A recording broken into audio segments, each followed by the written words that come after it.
Good morning, Aldrin and the viewers. Well, the committee has just concluded its meeting. It was basically deliberating on an independent legal opinion that it sought following President Cyril Ramaphosa writing to the National Assembly Speaker, Nosiviwe Mapisa-Nqakula, expressing reservations about the 3 extra names that were approved by the National Assembly in addition to the 12 names recommended to serve on the SABC board. So Parliament sought a legal opinion on that because the President was expressing reservations on that. The legal opinion, Aldrin, came out this morning saying that Parliament has done nothing unlawful in putting extra 3 names on that. They had followed all processes that are needed to appoint the SABC board. So in this morning's meeting today, then the decision, they will take it to a later meeting in the afternoon, whereby now the chairperson of the committee, Boyce Maneli, is saying that they will write to the president following the legal opinion that they have received and ask him to appoint the SABC board with immediate effect, because the SABC is being impacted by the absence of the board. Alren. Lulama, is it clear whether or not the communications department will be allowed to make representation to the board, considering that they had raised some issues relating to some of the names on that list? Not at all. They will not be able to make presentations because from what the committee was saying, there's nothing unlawful that they have done. They did receive, Aldrin, a legal opinion from within the institution, but they felt that that is not enough after the president expressed his reservations. So they went to seek an independent legal opinion, which confirmed what Parliament actually has been saying, because the committee was saying they had not set a precedent by adding extra names on the 12 recommended names. They were saying that this has happened in the past when they were interviewing candidates to serve on the NYDA board. So it's something that has been done, and the legal opinion came back saying that the Act does allow that.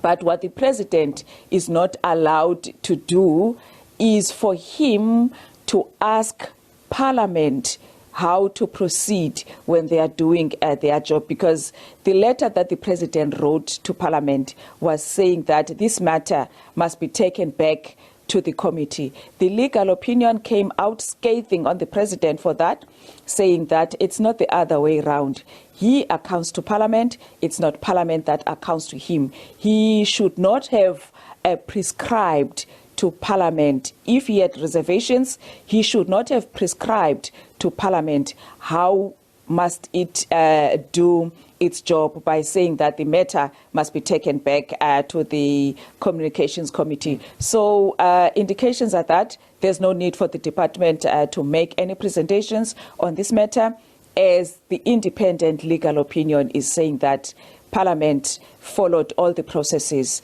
in approving the 12 names and the 3 extras. Yep. Alred. So just a final one, Lulama. So does it mean that after this morning's meeting that will be taking place as well, or the meeting that will be taking place a bit later on of the committee, is that the 12 names still remain, including the 3 names, and those are the ones that the President will have to then decide on who he believes should be part of the 12? And also the other issue that was raised again by the Communications Ministry is some of the names on that list.